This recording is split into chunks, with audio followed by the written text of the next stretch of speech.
trying to beat the sun up. Grinding hard for mine to see a meal before my sun's up.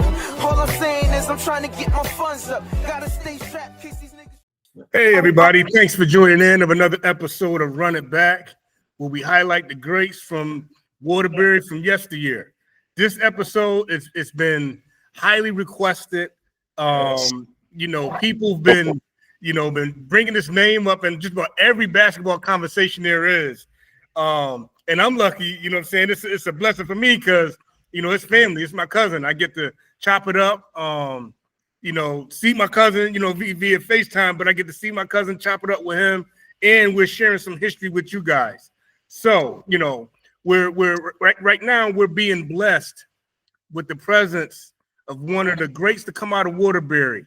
He was a 1983-84 state champion, out of Sacred Heart High School, and went on to, have a illustrious career in the sport of basketball. And as you talk, as we talk and you listen, he's been able to transition those skills into other areas. So without further ado, ladies and gentlemen, please welcome, a warm welcome for none other than Mr. Calvin Glenn. How you doing, cuz? All right, and you. Thanks for having me. I'm good. Thank you. This has only been like maybe 3-4 years in the making, man. Yeah, something like that. I come home, our time is just missing each other. Oh man, but man, I thank you, man, and it's a blessing. It's a blessing for me. Thank you. Yes. So how you been? I'm blessed, man. Taking care of myself, my family, and my little guy's the next. Bringing him up now to see what my youngest. I have 2 boys, and my youngest is playing and ahead of my footsteps at his age. So wow. Hopefully he's going to do positive things with it as well. So definitely, that's good. That's awesome. And he's a 2-sport athlete, karate and basketball. Actually, right? He's doing track right now. Oh, and he just finished football. Now he's doing track. Wait, hold up. He played football too? Flag. See, out here they have flag football leagues. Okay. At the schools, unlike back home. So in Arizona, things is different. Remember, it's not back home where we have 4 seasons. Out here, it's 2 seasons, hot and hotter. Hot and hotter. Today was 100. Wow. So when it gets to a hottest, it's about 18 degrees hotter than that. It's about 118 out here in the summer every day for about 60 days. Remember, it's the desert. It's the desert, right? Wow. So, was it was it a major adjustment for you initially?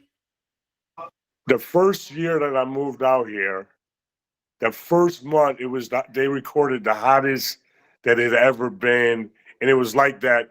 I almost moved back home. It was 120 every day for 45 days when I first moved here. 120? Yes. Wow. Oh, that's crazy. It very much so. Things aren't meant to survive out here in Arizona like that. Cars, batteries, stuff don't last because of the weather out here. Because of the weather. Man. You said that your son, started. Now, you think he started younger than when you started playing sports? He's just on a different path than I was. Okay. As far as he picks up stuff so quick. Okay. And he's been dribbling the ball around the house, since he was probably 1.5. Oh, man. And stuff. So, yeah, he's been doing this for a long time. And then I didn't get him involved into it. I made him ask me for 30 days straight to make sure he was serious about playing. Because I told him, I said, if you want to do this, I'm going to help you, but we ain't going to do it, and this ain't for play. I was serious about this, so if you want to do it, this is how we're going to do it. So he asked me every day for 30 days. You made him ask you for 30 days straight? No, I didn't make him. I said, if you want to, you have to ask me. I'm not going to ask you. Right. So he did. And I know that I was like, okay, this is different, because most kids would be for a week, then they'll stop and go. He stayed. He's He stayed always on it. been committed like that. Yeah. Wow. He goes since he was 5. I'll let him tell you when we come home what school he wants to go to. And Okay. he's been saying this since he was 5 years old. Since he was 5 years old. Yeah. Wow. What school he wants to go to. I said, I can help you get there, but there are going to be days you're going to be mad at me. Mm-hmm. You're going to hate me because you're going to have, and the things you have to do, the sacrifices you have to do. Yeah. It's a lot. Definitely. I remember those days, man. We worked hard and stuff. So. Speaking of those days, so what actually got you started in sports, athletics? First, it was baseball. I started off in baseball. Baseball was my first thing. I didn't play basketball. I was a late bloomer in basketball. Okay. And it's funny. I'll tell you the story about that because I used to be up on the hill, the old projects when I would be at my grandmother, your great grandmother's house, and the park was right across the street. And the guys that I seen that got me interested to it was Daryl Parker, Bruce Johnson, Stevie Johnson, Clay, and all of them was older than me, but I would go out there and watch. They wouldn't let me play because I had never played before. Wow. And I'm just sitting there watching them out there, and I'm like, man, they do some. And Brucey was like a magician with the ball. He had that ball like on a yo-yo. It was moving. Wow, he had it on the string. Yeah, he did stuff back then. He was ahead of his time. He was Kyrie before Kyrie. Brucey was. Oh, yeah. Really? Oh, yeah. Brucey made that ball dance. Okay. Park, being as big as he was, he got even bigger. Park always was a guard too, but Brucey had the best handles back then. Okay. That I had seen. Yeah. For me, I'm sure there was others, but what I seen in my younger years was Brucey, all those guys, Bernie Ireland, all those guys were the ones I looked up to when, as they were playing, my dad would always take me to Pearl Street, which was on Orange Street back then. Right. And I was little. You weren't even born yet, but the city was so much different back then. Yeah. Wow. And basketball was big in our city, especially during the summertime. It would be like being at Rucker Park where every defense down on Orange Street, everybody was there. Everybody.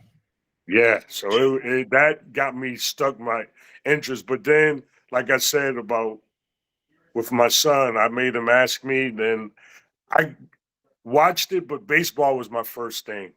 So baseball was like your first love first? Yes. Baseball. Okay. Yes, it was. And then as I got older and all the other guys were playing basketball, I was like, okay, I'm going to start doing this. Yeah. And it's funny, I'm going to give you the story. The reason I started playing after that, I played against your dad at the park. Your dad ain't a basketball player. Yeah, he told me that. He's like, cuz I'm not even a basketball player, but he beat me. And beat me convincingly. Did he? I said, I was not going to let this happen. Yeah, he's not a basketball player. Yeah.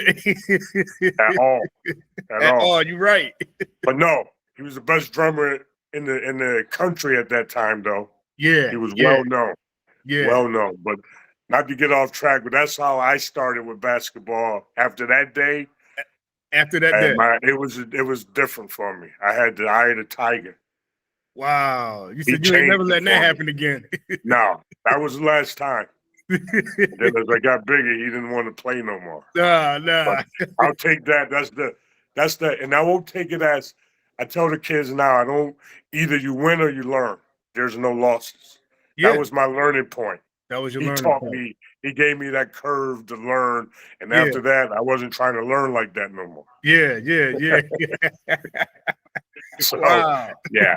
And I never told him that story. Yeah. But that's how it got me started. That's what got you started. Wow. And every time I thought of that and made me mad when we played other people, I just went back to that. Yeah. For sure. Went back to that. So, definitely. Yeah. So when would you say that you started noticing that you was actually getting skillful and getting good at it? I never thought that. Okay. Never thought that because for me, there was always room to grow. So for me, I never looked at I was good. Oh, really? I just kept playing. No, for me, you hear things, but I don't, growing up, they always say people gonna always say stuff. Don't listen to what they say. Just keep Right. doing you, and that's what I did. I just kept playing, and I never listened to that. And then I wanted to, as summers went on, I wanted to start playing with Brucey and Park and them, and they started letting me. And Park and Brucey was hitting me in the head with the ball because they throwing no look passes, and I'm going back to Mama's house with headaches. That's Everything. So I had to, everything they was doing, I had to be ready. So I took all those learning lessons as, man, there's always room to improve. So for me, I never thought, I got better every year after I got out of high school. Believe it or not, every year, yeah, I got better. And most people, I could jump. So most people didn't realize I didn't either until I went to college. I didn't know I had a 47-inch vertical. 47. Yeah. So you just was jumping like through high school. You just was jumping. You didn't really but it was a gift. You got to remember, everywhere you go in our town back home in Waterbury, there's hills. There's hills. We walked everything, and I did that on my tippy toes. Right. Wow. So that and it's crazy that you say that, because a lot of people, especially in our town, they start to peak like your senior year in high school. That's you hit that ceiling, but you kept going. I kept going even after that, and yeah, so from my sophomore year when we was playing varsity at Sacred Heart, I averaged like 6 points a game. Junior year, I averaged 12 points a game. Then senior year, I went up to 25 and 15. Yeah. That's like a big jump. That's a huge jump. Now, when you went to Sacred Heart, was it any disparity on like younger classmen not getting a start or anything by the time you came around? I'm gonna give you the story of Sacred Heart. When I went to Sacred Heart, because Sacred Heart at that time, we had so many kids there. We went to school in the afternoon. Freshmen and sophomore didn't go to school with the seniors and juniors because our school wasn't big. That half of the building that you know how Sacred Heart is now, right? Right. Well, there was another part of that building that had to be torn down because it was condemned and it was falling down. So where we have the little gym at,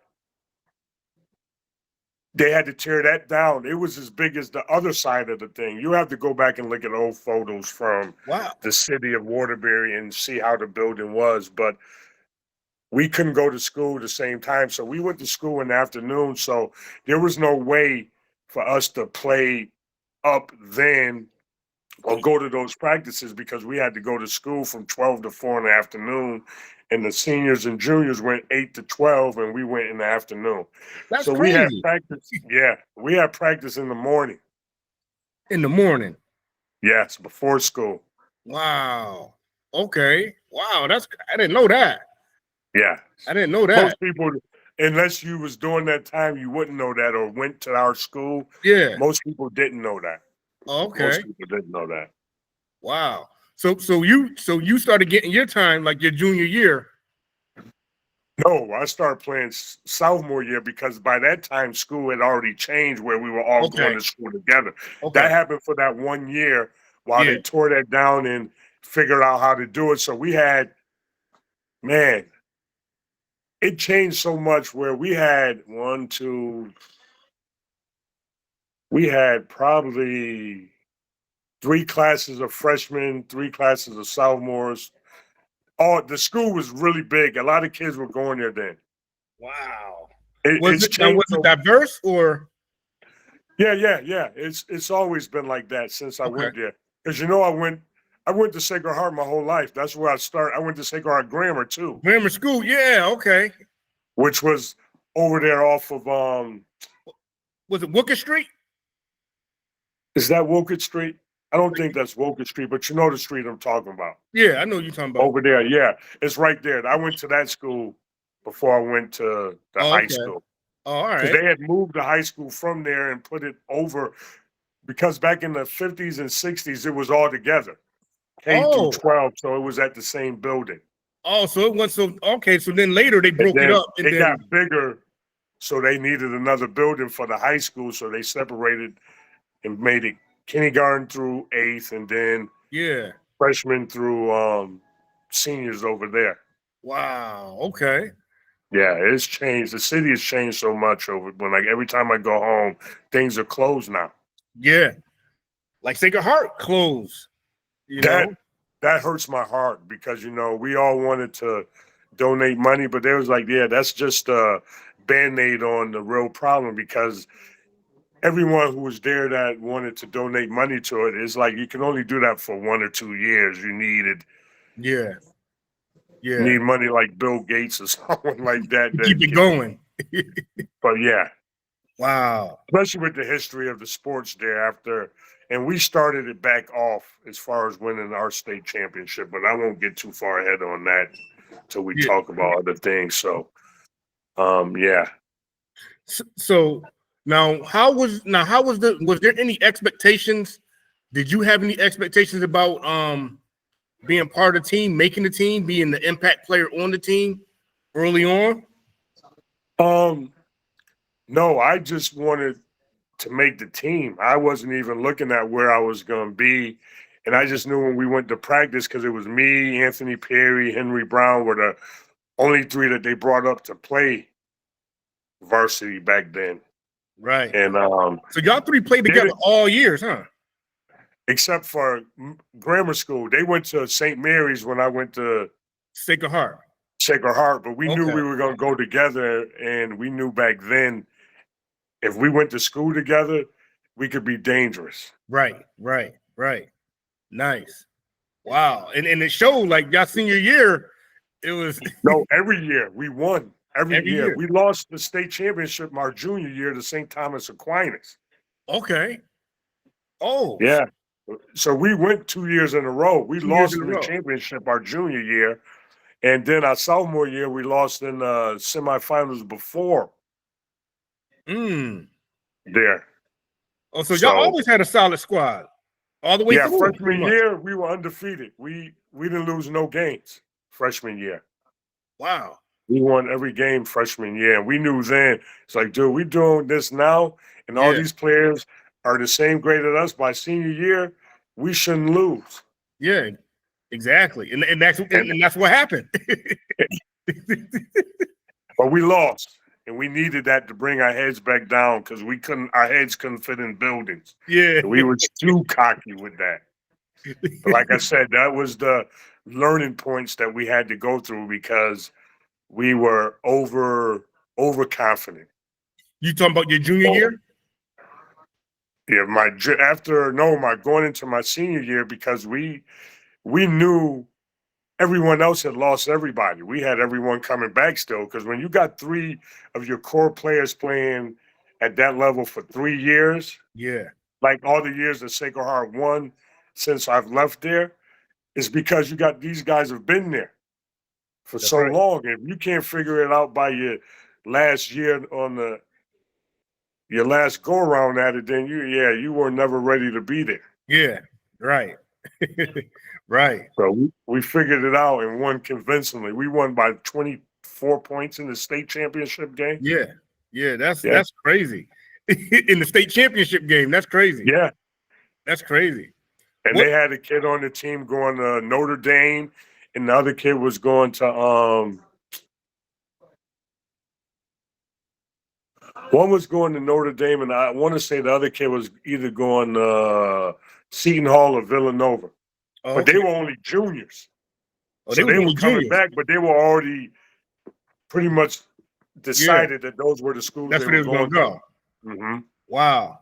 So what are because the city was stacked with a lot of players at that time, and I didn't realize that you guys had some mountains, like some big guys in the city around that time too. What were some of the other teams that kind of gave y'all fits here and there within the city? The hardest team that gave us the most problems our senior year was Kennedy. We beat them both games by 1 point at the buzzer. At the buzzer. Yep. Both games. Both games. Wow. Both games. Because they had everyone just like we did.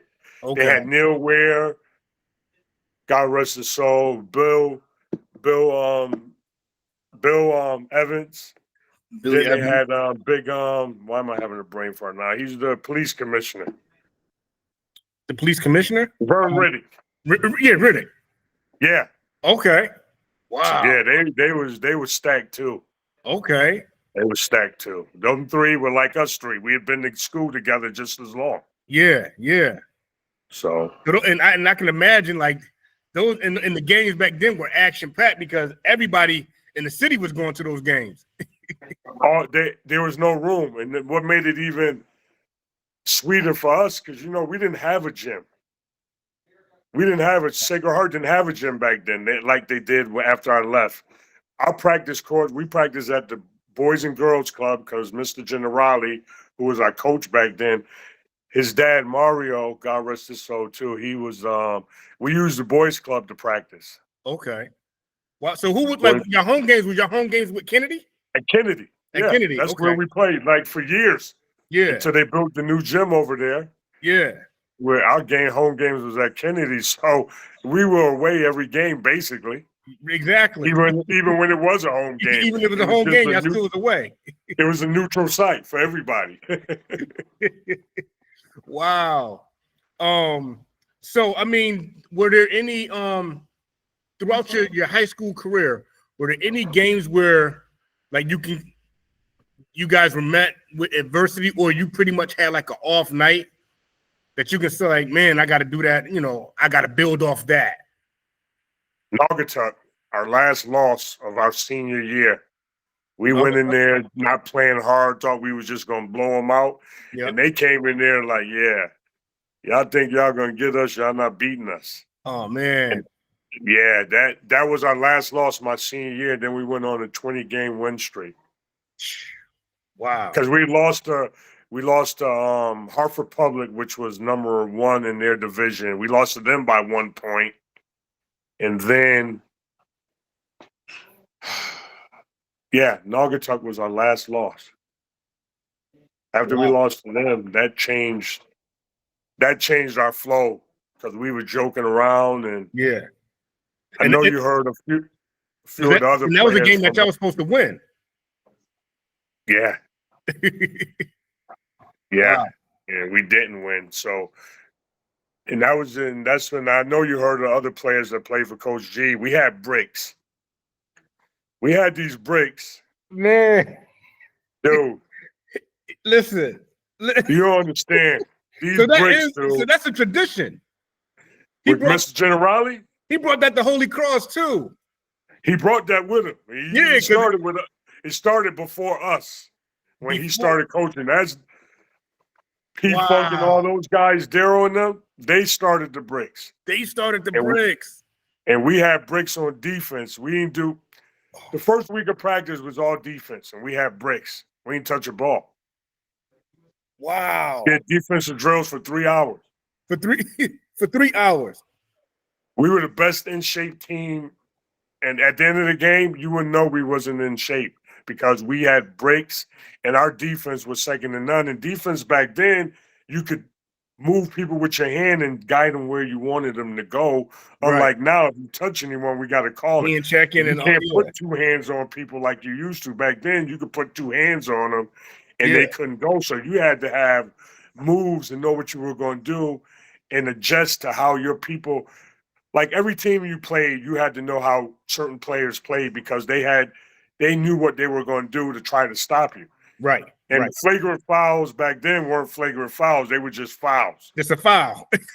Yeah. Right. But if you do that to someone now, they're going to fight you and they get suspended. They get suspended. At least 1 or 2 games. Back then, that's just a foul. It was just a foul. If you were bleeding, it wasn't a foul. That's the way they looked at it. Man. Yeah, but them bricks. Those bricks are really – the bricks, they stay with me to this day, bro. I've been out of high school over 40 years now, and it's still – you don't forget those. You don't forget them. Wow. No, I ain't introduced him to my little guy yet, but he's about to learn those too. Yeah. He's about to learn it. I told him everything that I teach him, I'm never going to teach them anything or make them do anything that I haven't done. Got you. So. For sure. Definitely.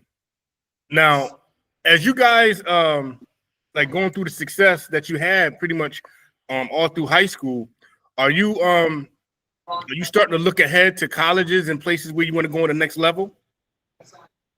I did, and this is sad. It's probably hard for me to even talk about this because I wanted to go to play at Georgetown. Georgetown. To go to Georgetown. Okay. And I had people saying, "Yeah, you're not ready to go there," and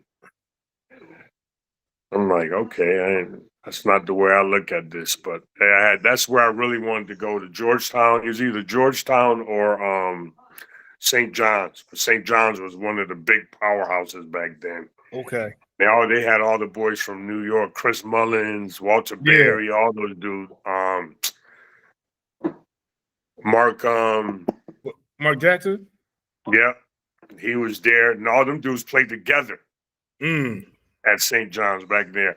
And that's the thing, look, God rest his soul too, because he just passed. Luke Carnesecca used to come up to Waterbury all the time doing Pearl Street. Yeah, he was, bro, Pearl Street. If you was out of high school or just getting ready to go to college, Pearl Street was a place that coaches came to look. Oh, so you can get that last second look playing in Pearl Street. Yeah, because they don't know what they're going to see. That's the diamond in the rough. Wow. Daryl was talking about that too, how Pearl Street brought a lot of attention. Yeah, Daryl Dawkins, I remember him coming up. What's the name that worked for the Suns used to come up there all the time. Gosh, he's old now. Frazier. Clyde the Glide. Clyde the Glide. Okay. He used to come up to Waterbury, drive his Rolls Royce and all that stuff. Wow. Clyde Frazier? Yeah. Wow. That's crazy. He came up to Pearl Street. I was little then, but yeah, all them dudes didn't know who they were. Just big crowds was always at the park. Yeah, definitely. Always at the park then. So yeah, it was a lot. Luke Carnesecca, Rolly Massimino used to come up there, the coach at Villanova. Big John Thompson. All these guys are gone now because it's been that long. But these are guys that's all in the Hall of Fame for coaching. And they used to come up to the Pro Street to see what kind of talent they can scoop up. Yeah, Harold Presley went to Villanova the year they won it. Okay. He was from Hartford.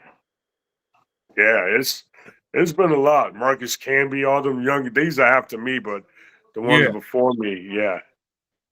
Now, when you played in Pro Street, now did you have a particular squad that you played with, or you played with the players that you played for Sacred Heart? It was our high school. It was just back then. High school teams played with their high schools. You just played with your high school. Yeah. Okay. But before then, because I was up on the hill a lot up at our grandmother's house, and I tried to run with the boys up there, but they had their own crew. And if you lived in the old projects versus they called them the new projects down there, you weren't running with them. You wasn't. Because they had their own. They had their own thing, and I respected that. I respect that, and everyone. Unlike the teams are now, back then, no one wanted to play with a player that was played well. They wanted to play against you because they knew that was the competition. So none of them wanted us to be on the same team like that. And they knew they called us the Catholic boys because they and none of them beat us back then. So it is what it is, and I'll say that proudly. They hated that, so none of them wanted to play. Even my buddy Jason, who passed last year. So all them dudes, him, Jay Clary, all them guys played. And always, that was tough battles, but it was fun, and we was boys after.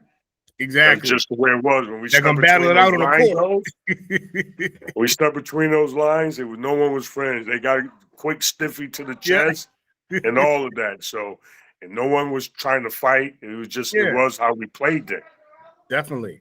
So you said you had your eyes set on Georgetown and St. John's. Now, a couple other schools. Were there any schools that was kind of like highly touting you, especially coming off that state championship season? Yeah, and it's the thing. I was like I said, a late bloomer. So when they were looking at me, I was like their last option because when you go Division 1, they got a list on how they want people to come Okay. there, and schools that wanted me that weren't Division 1 back then, Sacred Heart, Quinnipiac, um, University of New Haven, Mm-hmm. Southern, UMH. all Yeah. the surrounding schools. I had offers to go there Okay. and stuff, but I knew in my heart I could play at a higher level. Definitely. Definitely. So where'd you wind up settling in once My you? first year, I Yep. went to Quinnipiac. Quinnipiac. Okay. I went there my first year, and I did well. I did well. That's like I was telling you, my game kept growing. I did well. I started there, averaged like 14 Okay. freshman year. Now all the greats from Waterbury were playing in that conference. They were at New Hampshire County. Johnny Burris, all them are Okay. older Yeah. than me. Okay. He was there at the New Hampshire College. New Haven had a couple of the older guys I can't think of. Southern had people on the team. Didn't Sinclair play for UNH? Yeah, but he had graduated before Oh, I okay. got there. He was already out of high school before I got to high school. Oh, okay. So Wow.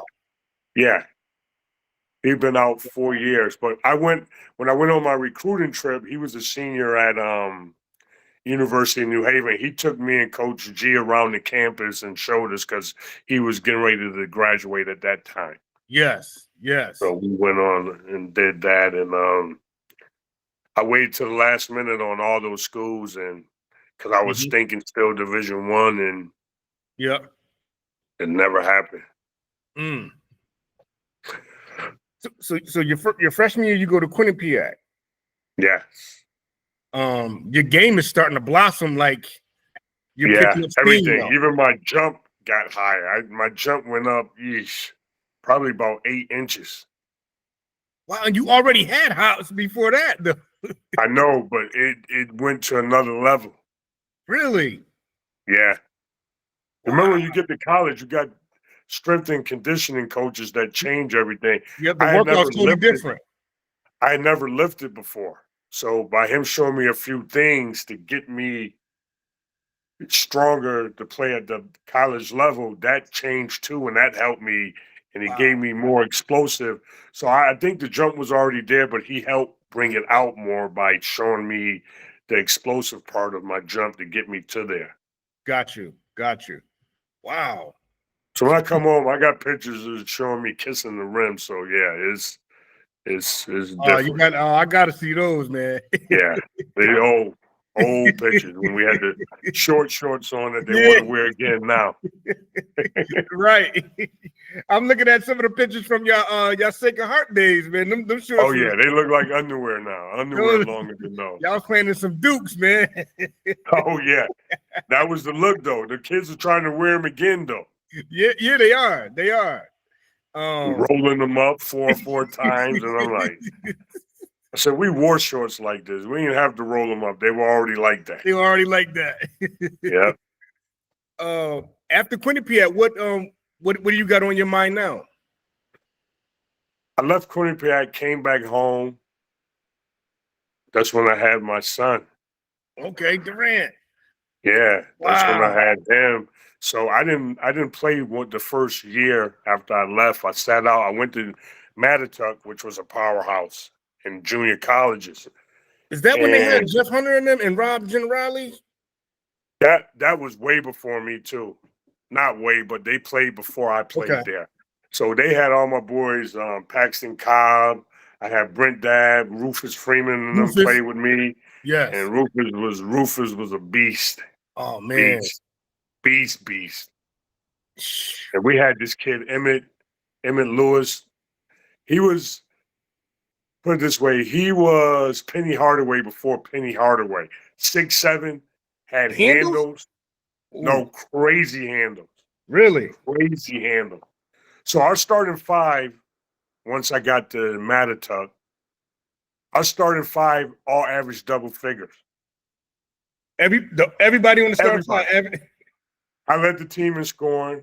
I averaged 23. Rufus averaged 22. Brent Dabbs averaged 21.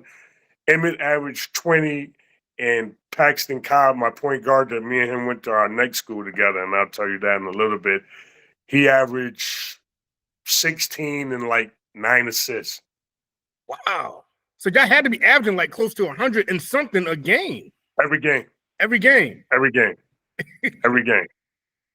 Every game. We won the whole East Coast college. No one beat us. We was number one on the East Coast.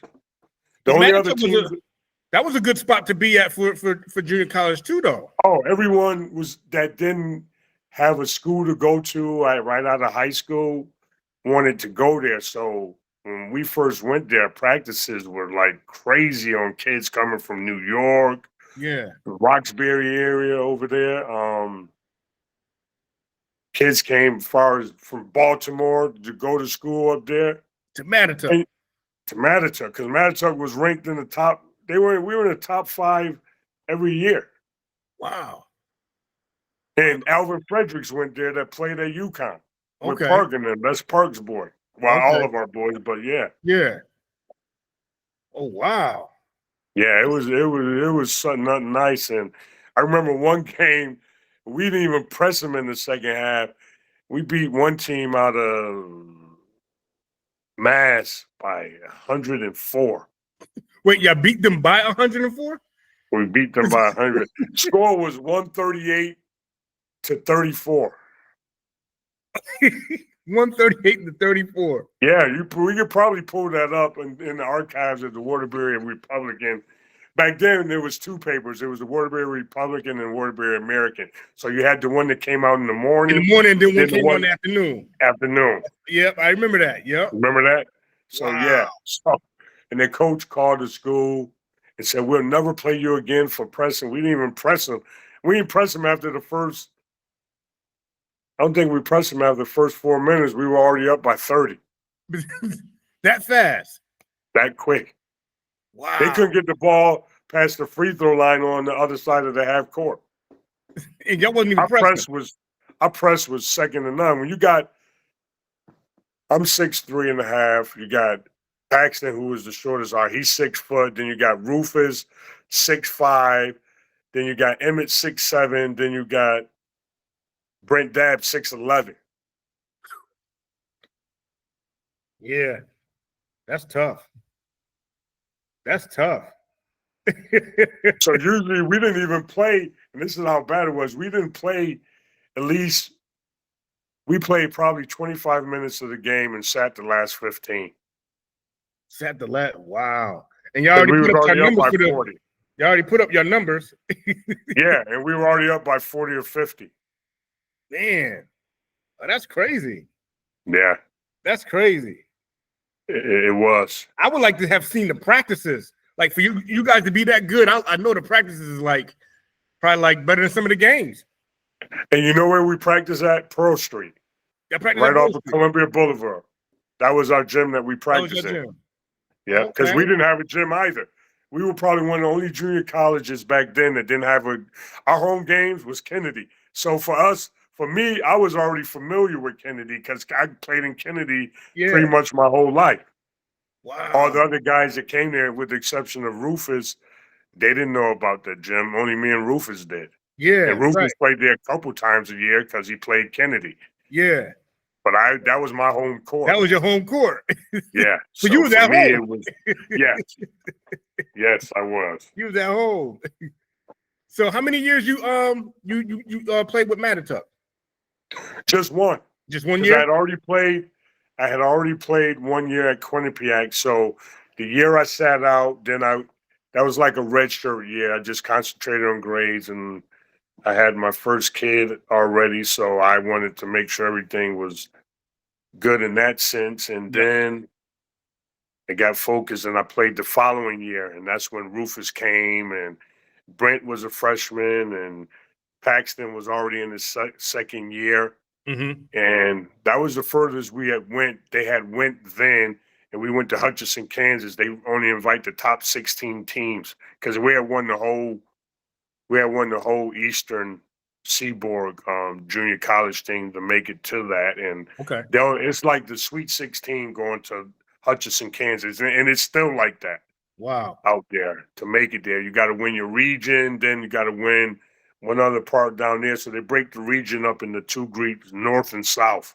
Okay. And we had to play a team from the south, and we beat them by 30. And then we went on to Hutchinson. And we was like Hutchinson's team because they knew we didn't have a gym, and we came in there, a small school. Yeah. All them junior colleges, like Hutchinson, is bigger than most universities. Wow. Really? Yeah. Wow. Wow. Midland, Texas, had one. San Jacinto, that's where Boo Harvey, Moses Scurry, Michael Porter, all these dudes that played and went to UNLV. You won't know any of those names unless you looked them up, but all these dudes went on to UNLV. Okay. All those schools and played for Coach Tark. God rest his soul too. And Larry Johnson was at a school in Texas too. I want to say he might have been at Midland. Odessa. He was at Odessa. Okay. Yeah. So there was a lot of them. Then we had Southern Idaho, Joey Johnson, Dennis Johnson's little brother. When I thought I could jump and we had a dunk contest, to this day, I've never seen no one do. He had a 54-inch vertical. 54? Yeah. Like you can, it's like you can put your whole arm inside the. I'll just give you an example. He was in the middle of the key, and the guy was shooting a 3-pointer outside. He blocked the guy's 3-pointer like 9 rows up. Coming from the middle of the key. He was inside the key and took 2 steps out and caught it at its peak. Wow. And threw it 9 rows. Yeah, because we was practicing for a dunk contest down there, and when we did the dunk contest, he did a dunk to this day I've never seen. And you have to ask Rufus. People who was there, because people was like, there's no way on earth you did. The only people who was there really believed this, because he took off from 1 step from the free throw line, inside the free throw line, turned in the air, reversed, went between his legs, and dunked it backwards. Reverse, and went between his legs and dunked it backwards? Yeah, I'd never seen nothing like that in my life. I did that. I didn't want to dunk. Huh? I said, that sounds crazy. And he was an inch, probably half an inch taller than me, and I'm looking at him like, they was like, man, we thought you could jump. But my man had all of this over the rim.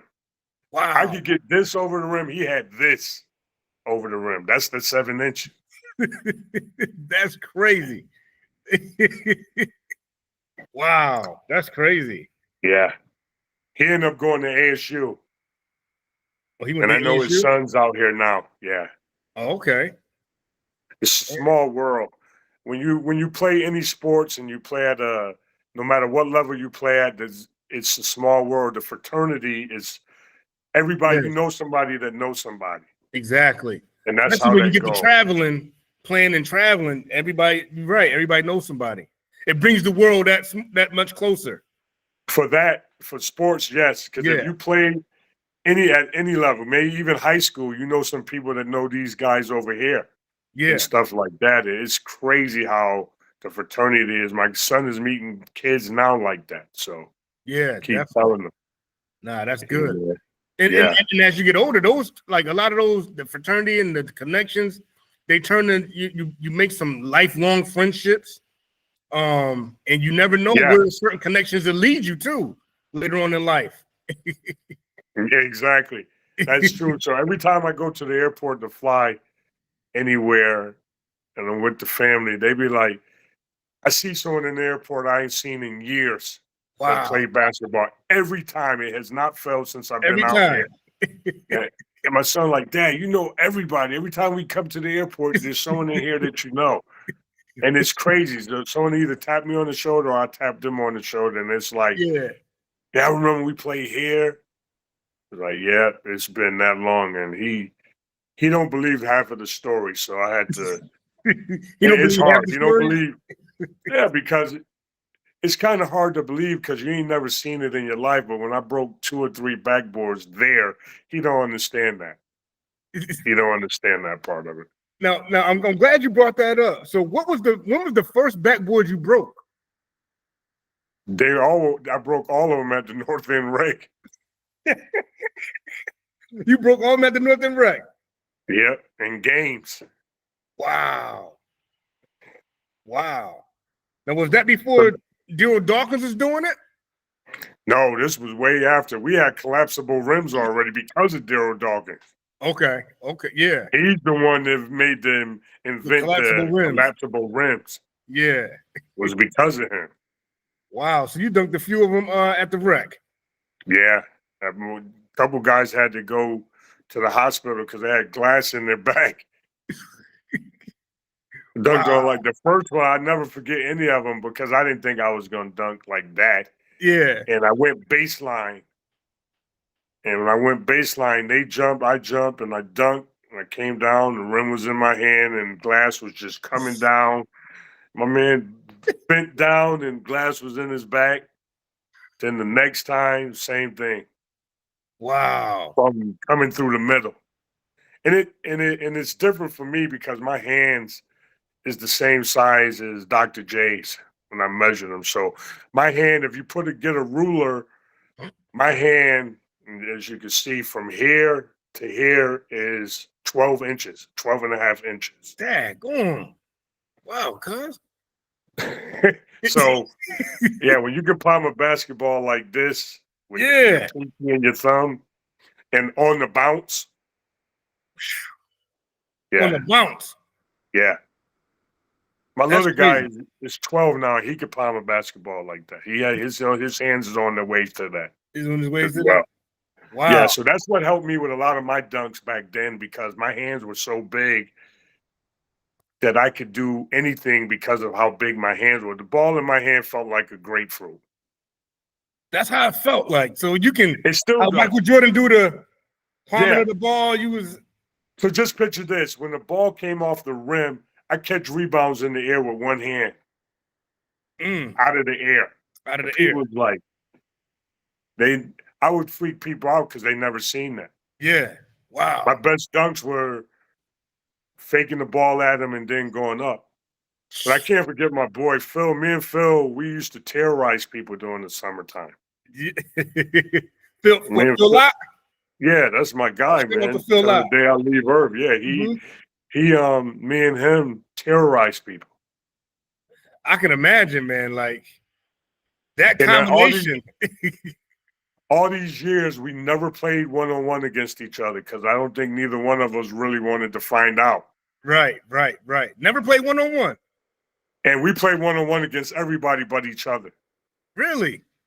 And he'll tell you the same story. We've never played one-on-one against each other.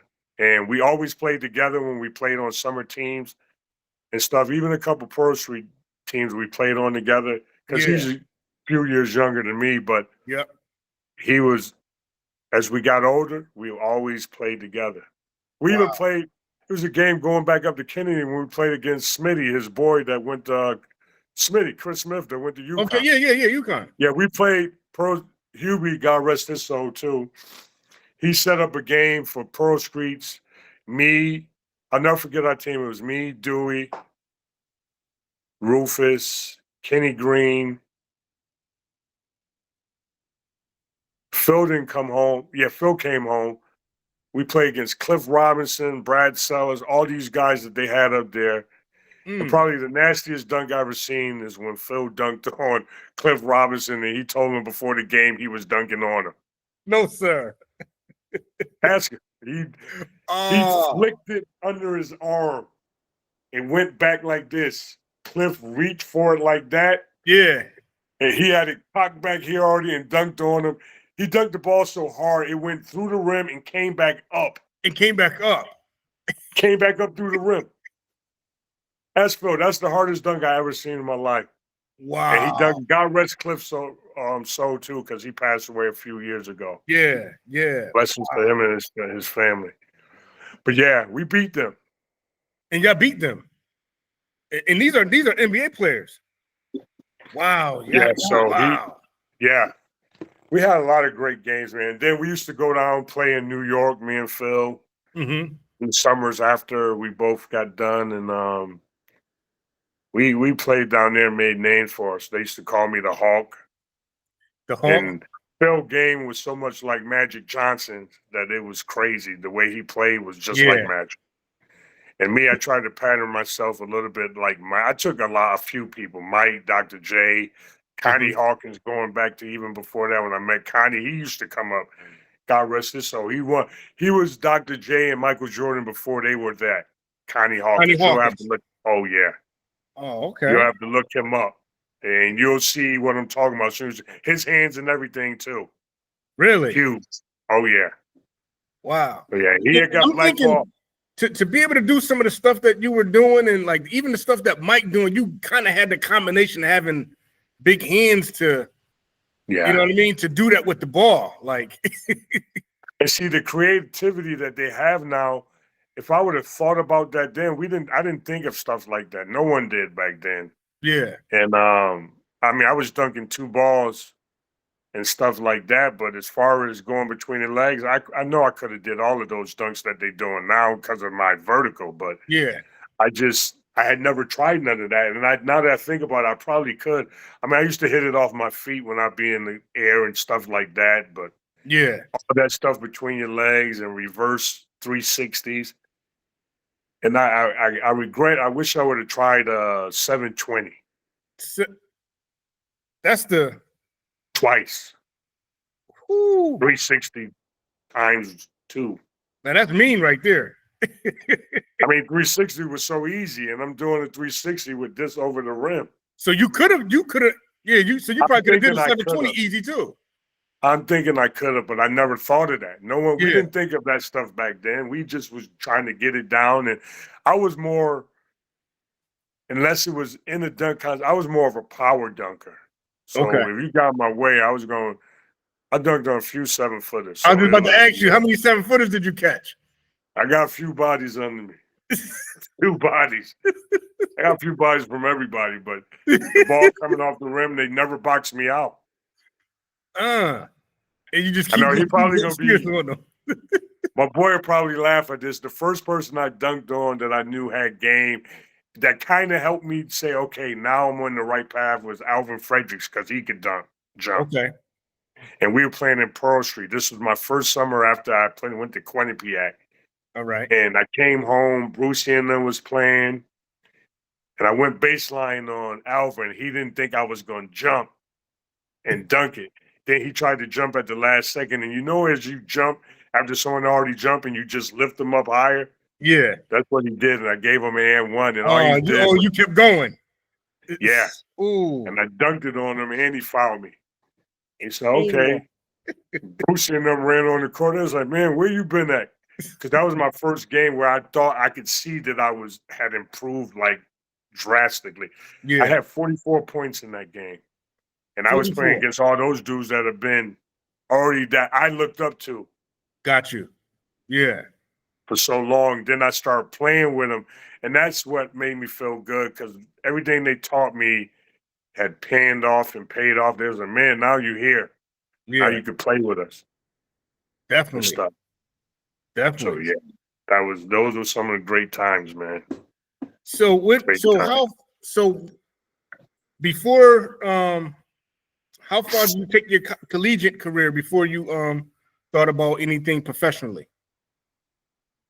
I ain't never thought about none professionally.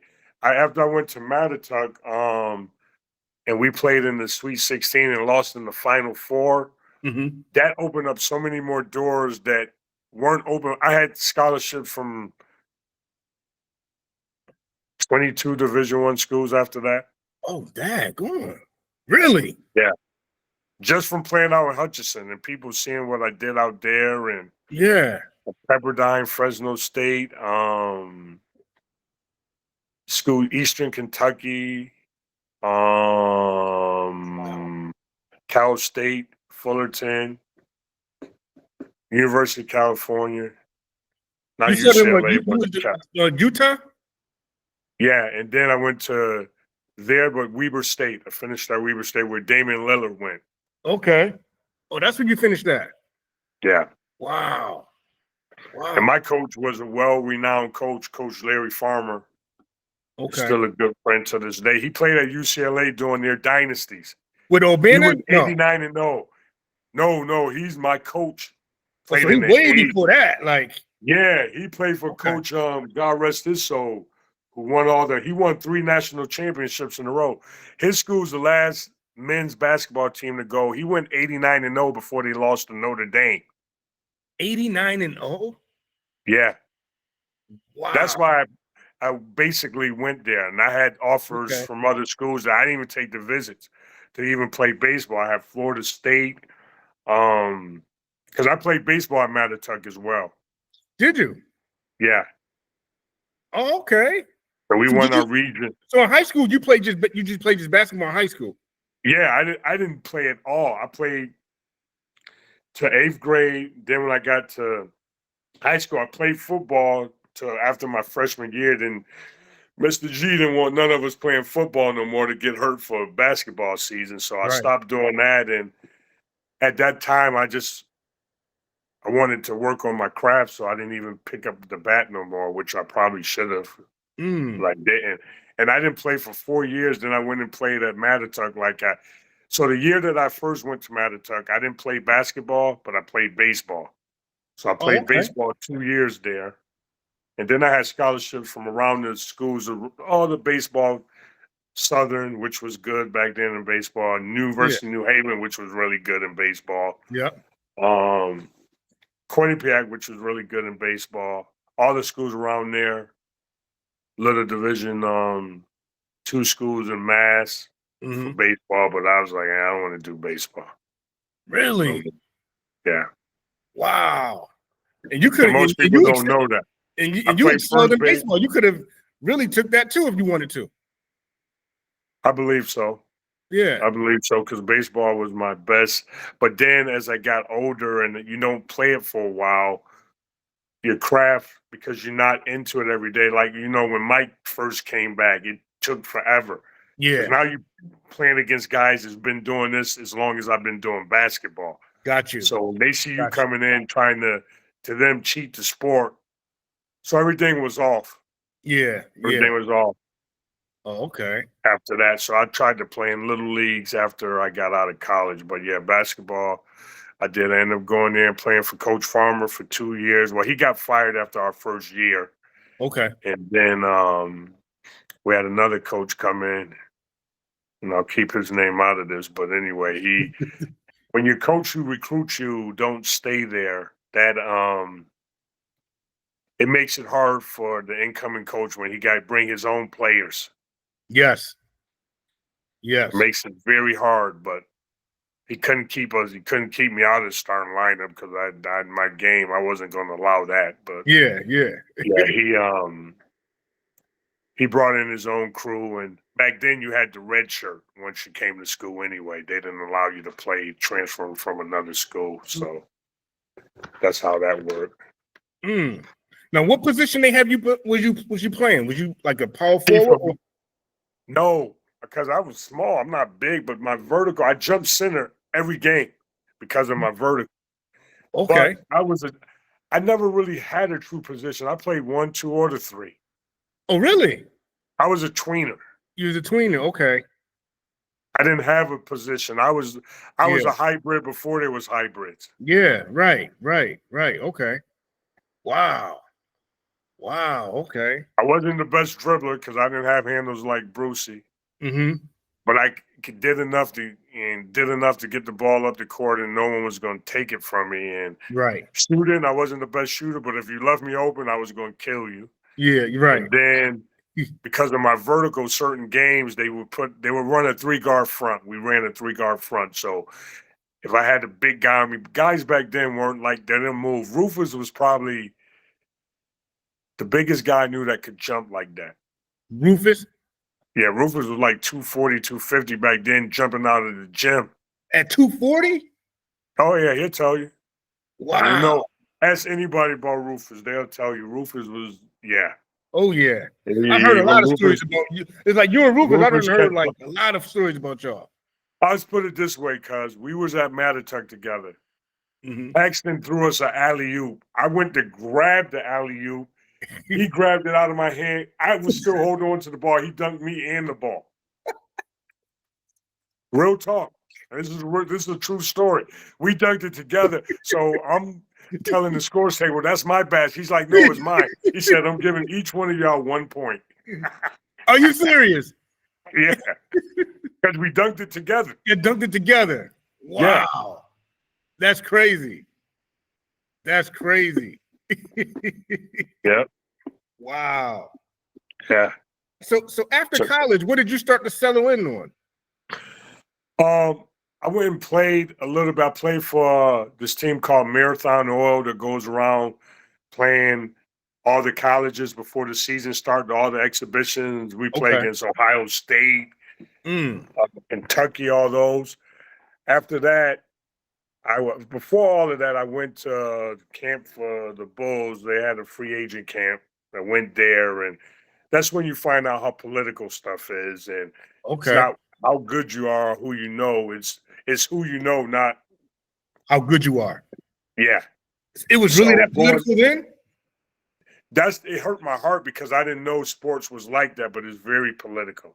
It was very political. So I first went there. First I went to the Hawks. The Hawks? Went there. Then I went to Chicago. And then I went to Rockford Lightning, which is in the CBA. Okay. Where they don't have, that's been long gone, and was there for like 3 weeks. Things, but it just, and we weren't making that much money back then. So Yeah. it was about 3 of us, 4 of us living in a 3-bedroom apartment where we had to share. And the money back then was not like it is for the G League now, because the G League is affiliated with the NBA. The Continental Basketball League wasn't. Okay. So, and New Haven had a team back then too, CBA, but I was in Rockford because I went to the Bulls camp and they seen me there, so I went there then. Okay. And I was there for like 3 weeks, and it just wasn't me. How And then how was you measuring up in the Bulls camp? I made it to the last cuts. It was political. So it's political. If you didn't get there, then you can make the team. It wasn't my game, and all the little games that we played out there and stuff. Mike and all those guys didn't have to show up for none of that. It was all like a free agent, rookie camp, and guys that were trying out that came in. And if you went back then, it was all based on bigger schools that you went to. Me coming from a small school, even though I had all these hookups from Coach Farmer. So if it wasn't for them knowing who he was, I wouldn't even probably got in the door. Got you. To some of those, because he won 3 championships. He was known. He played in the NBA for a hot minute, and now he's coaching. He's been coaching. He coached at UCLA before he coached at my school. Then he went on to coach at North Carolina State. So yeah, it was all about your coach and what school you went to back then. It was very few that went to small schools. You were that diamond in the rough that went to those small schools like Scotty Pippen. Yeah. You went D2, right? Yeah. Him, think back to Dennis Rodman, all those guys, they exception to those rules. Right. Yeah. You know what I mean? Those are the unicorns that you find at schools like that, because it's not, and there's still a few like that, but back then they were very much unicorns because you didn't get drafted out of schools like that, but they stood out. Right. Got you. You know what I mean? Most people back then too, they don't realize that Dennis Rodman, he didn't score, he went to the NBA. He changed his whole game. When he was in college, he averaged 25. Most people don't realize that. Oh, he was a scorer. Yeah. He was a scorer, and then he just transformed this game to rebounding and defense. When you playing with the bad boys, they didn't need you to score. You had everyone else. Exactly. You had, how many Hall of Famers they on their team? 3 of them. 3 of them, yeah. Right. Even they told him, we need you to do this, and his energy that he brought was different. So anyway, so yeah. So then I kept trying, and after that, it was just I went overseas and I broke my foot the first day over there. You broke your foot? Yep. I broke both of them actually, but I only knew one was broke for real. Wow, how you do that? Getting ready for a dunk contest over there, so I took both my shoes off to dunk barefooted, and I came down wrong. Yeah. Wow. Man. And that was overseas? Yep. It was in Germany. Yeah. Everything happens the way it's supposed to happen, you know? So. Oh, yeah. Now, was that injury kind of like, did you start looking about life after basketball, or you still had a little bit left? I still wanted to play. You know, okay. That fire was burning then at that point. It was gone. I never gave my feet time enough to heal. Okay. The right way. It took me a year. A year. To finally, because I was still shooting and practicing with a cast on. Wow. And a walking shoe. Wow. Man. I mean, you're dedicated for sure, though. Yeah, definitely much so. I don't want to forget, I got to give a shout out too to Darius, who helped me with all of this. God rest his soul, too. Shout out to Darius, man. Shout out to D. He helped so many people in Waterbury. Yeah, but man, we go back through the trenches, man. He would be down there when he didn't have to do that for none of us. Yeah, for sure. He didn't have to do that for none of us, man. For sure. Definitely a great guy, man. Great guy. You know, I can't forget about my girl, Aunt Brown, either. She was the first girl that was nice. She played with us. She said that when we interviewed her. She played with us. Yeah. Internet. She played with us. She was a problem. A big problem for the guys, too. So, the guys, too. Yeah. Really? She played with us against, because you got to remember, back then, we had a lot of, how can I put it? We had guys that didn't believe girls could play with the boys. Okay. So I call them male chauvinists, exactly what it is. Yeah. That you can't play. I say, yeah, okay, leave her open. Leave her open if you want. Yes. She was a problem. She was a problem. She was a real problem. And she ain't backing down either. No, she didn't have to. She ain't backing down. The crew she had around her, she was good. Yeah. Older brothers and them always looked out for her, and she was the athlete of the family. She was the athlete. She was the best athlete in the family. I won't say she's only because her sister Fran played too, but yeah. And I won't even get into that and start no problems over there. But yeah, everyone know what it is. Yeah. Any girls that come out of the city now, I respect our city and love our city so much. Even though I'm not there, I respect them. But I would see no girls ever touching her. Never, huh? Because you gotta remember when we first started high school, there was no 3-point line. Exactly. Wow. So just imagine if there was back then, where her scoring would have been further than it ended up being. Without no three, yeah. Because most of her shots were all that deep, just like Stevie Johnson. Like Stevie. So they was some jump shooters. Listen, Stevie scored what he scored. Now that would have been double that if they had a 3-point line back then. So he was shooting that many jump shots. Man, his jump shot was wet. Let's put it this way.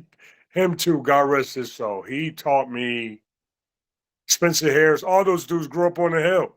That's how the Hill had a lot of problems up there. Yeah. People in the city knew about. And to beat the three brothers, him, Clay, Brucey. How many brothers you know? I don't think there's been another set since them. All made All-State 4 years. Ooh. No one's ever done that, bro. Nah. When you think about that, wow. All three made All-State all 4 years?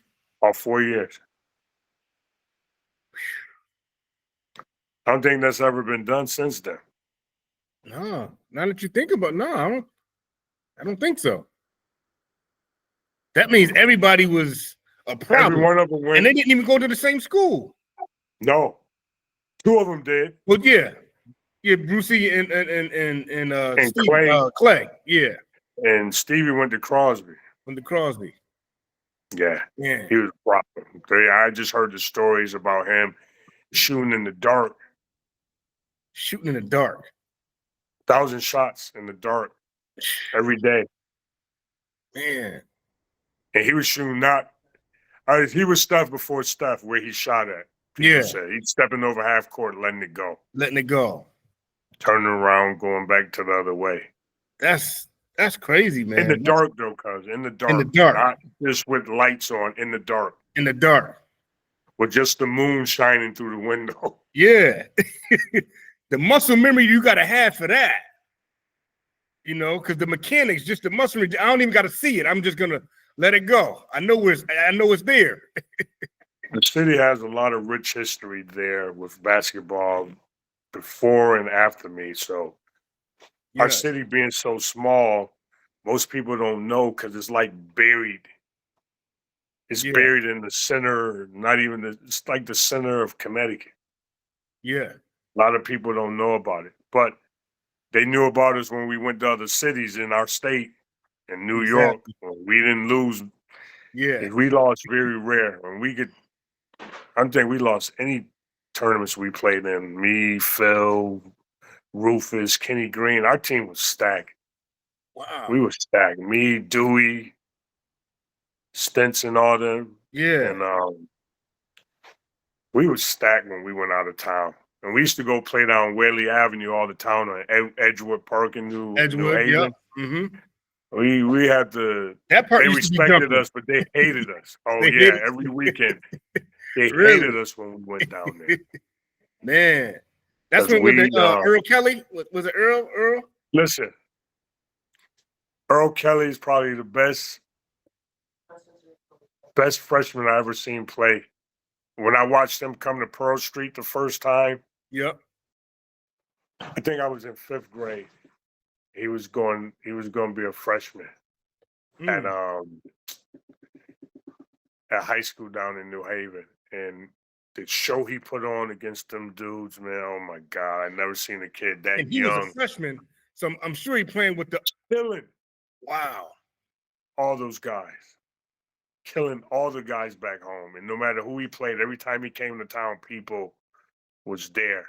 Wow. When he started playing at Hill House, was he Hill House or? I think it was Hill House. Yeah. I think it was Hill House. Listen, he put shows on. He put shows on. My pops would take me to go see him play. Really? Wow. Man. Yeah, Earl Kelly got a legendary name. Like, you know, when I was down in New Haven, that's all. And even still, like, that's years later. We would have open gym at one of the areas where I was working at, and he would still come in and hoop with dudes, man. And I'm like, man, and I'm just saying to myself then, I'm like, just imagine, you know, this when I was in college, but you know, obviously he's older, but I'm like, man, just imagine of what he was doing when he was younger. And he still was busy then. He too had that ball like a yo-yo and just would laugh at mugs like, yo, I'm about to, and he'd tell you what he's going to do to you and do it. It's kind of like Larry Bird did to people. Yeah, like Larry Bird. A lot. No, but he would do that. And back then, a lot of people couldn't use both hands. Right. Right. He used both hands and he shot mid-range, both hand, left hand, right hand. And you're looking at that like. Mid-range, left hand and right hand? Yeah. I thought you were going to say layup, but, you know. No, that's different. Mid-range. That's different. Both. That's why it was hard to play him because you couldn't play him left or right. Right. He make that ball dance. He have the ball over here. He wouldn't even be holding it. It would be spinning and come back to him around. I'm like, how is he doing all this? Right. Right. Man. He was different. Hey, cuz, if you got to think, right, throughout your careers of playing, can you think of any of the guys that probably went on to have, you know, NBA careers that you caught either under that basket going up or that you know, you got the best of, or you fared well in, some play throughout the years? Most of the guys that we knew that played in the league, like I tried to catch Anthony Mason, God rest his soul too, man. Everyone I'm mentioning now is pretty much gone, man, and it's sad to me. I tried to catch him when we was playing. Me and Phil was playing down in New York. Yeah, but he wasn't having that. He don't He play wasn't that having at all. Rick Mahorn. Rick, Rick Rick used to Mahorn. come. He used Yeah, to come up there a Rick's from lot. Hartford. Yeah, from He's Hartford. from Hartford. Yeah. Okay. So he would come down in the summer and play in the summer league. Man, he was one of the coolest dudes you ever want to meet. Really? And this was right after they won with the Bad Boys, and we all still young then. So Yeah. he coming down, pulling up in his Benz and coming out, just talking to everybody because he wanted to eat home. Yeah. So he Yeah. playing. And then some dudes were trying to play hard. He said, "Look, dude, I just came to have a play and run. And Right. you making it a little hard." One man, he told him, he said, "Look, dude, the next time you do that, I'm gonna hit you with an elbow." Man, he hit the dude. Dude fouled him. He hit him with an elbow, knocked his shoulder out of socket. He had to leave the gym. True story. Wow. We was playing in Pearl Street. He said, "Dude, I told you, I'm just stop coming playing to hard." just, He coming to says, just "I kind of like, told you, stop relax. playing hard." Right. Now he walked off the court, his shoulder was laying down, and Rick didn't even apologize. Like, "Yo, I told you, stop doing that." He told him.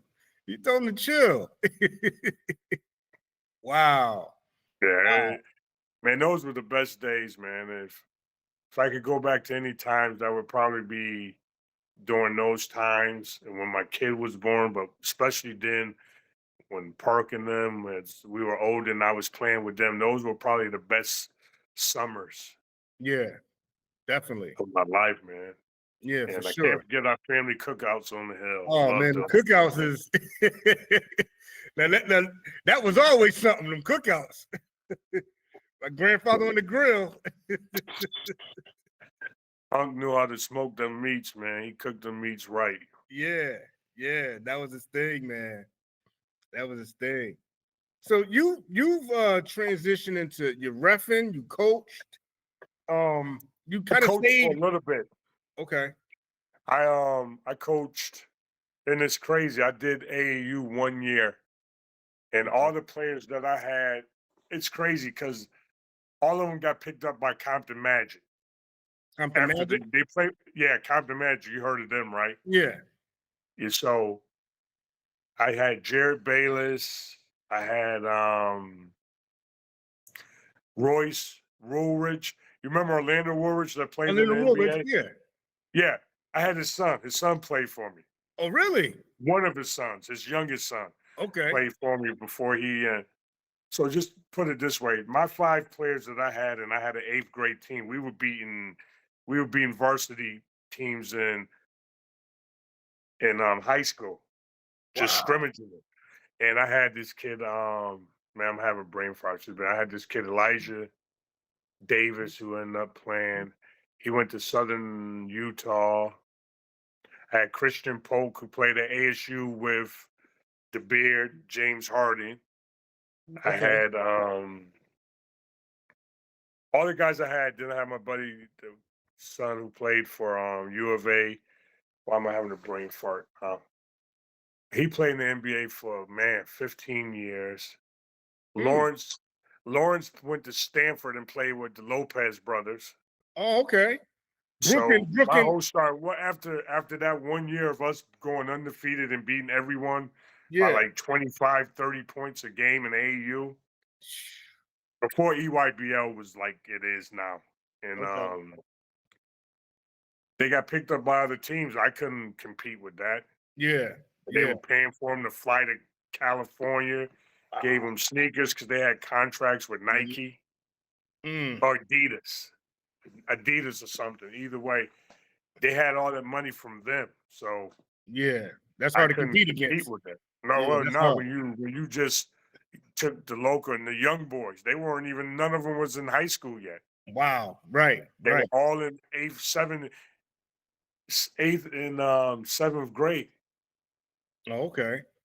and they did well, and I was proud of them. So I see him now as like Christian out here now. He's James Harden's right hand man, and he has Okay. camps all the time. And I always bring my son to his stuff, and he's running different training sessions, and he's doing well. But he works for James too, as Oh, well okay. as for the Harden label, Team Harden. So Team my Harden. son played for my little guy played on his younger team for a year, Okay. and then now he's where he is and stuff like that. So he probably go play either Utah Prospects or the Oakland Soldiers. Okay. He's well known. That's where AJ DeBontis. I did him, refed him last year. Cooper Flag 2 years ago out here in Super Flag is EYBL. man. He He was a legit. man then. He was a man then when he He's was the man only then. when he was a sophomore, and he was still playing up for Maine before Yeah. he went to play on the IMG. And so Monteverde is where he went. Wherever he went down there in Florida, all those guys go to the NBA. Yeah. Okay. All of them go to the NBA. All of them. Michael Williams was out here killing people. Yeah. AJ was just here killing people in the little Christmas tournament we had out here. Okay. And he took off. He took off from the free throw line on one, and the kid jumped at the last second, and he just missed it. And I'm like, wow. Ooh. He every bit of next year, he'll probably be one. Yeah. Oh, he'll probably be one next year. Just the way they had Cooper going this year, one. Yeah. I don't Yep. see no one else not taking him first. But to get Mm. off the subject a little bit, yeah, Duke was a little upset. Duke offered him $10 million to stay. I'm pretty sure they did. There was talk that he was gonna stay, but $10 million. But remember, he signed with New Balance. oh, he's with New Balance. So You didn't see his that's what, commercial? that's where he got that NIL money from them. And I know the school is like, yo, we're Yeah, he got that commercial. You gotta remember they wear Nike. And every game he wore, God rest his soul, he wore Kobe's yeah, every game. But as soon as the games was over, no one, if you saw him sitting on the bench that day, he had to have on, he wore Nikes, but when he's not in front of the cameras, he had to wear New Balance because that's who he signed to. got you. The only reason he wore Nike is because that's what The the team. coaches signed to. Oh. Oh, okay. So So he had to. And that was the clause in his contract for that. with New Balance? Yeah, during the season because he's Yeah. still at school and he got them after he was already at school. Yeah. He has to wear that. Now, if he would have did some at the beginning of the season where they would have made it or paid Nike to be like, hey, we want to pay you this much so he could wear our shoes in the game, they would have to pay Nike a lot of money.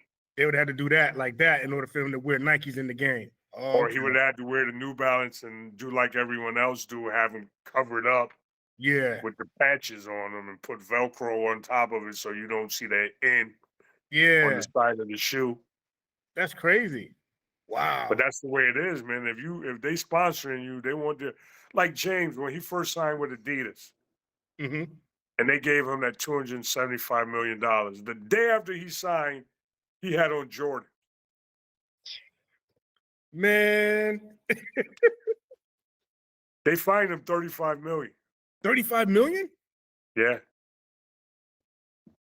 You can't do Wow. that. You just signed with him the day before, and the next day you got Jordans on because they just came out.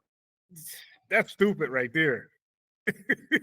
Man, I wear You just Jordans gave in away my house. 35 million I wear Jordans in my house.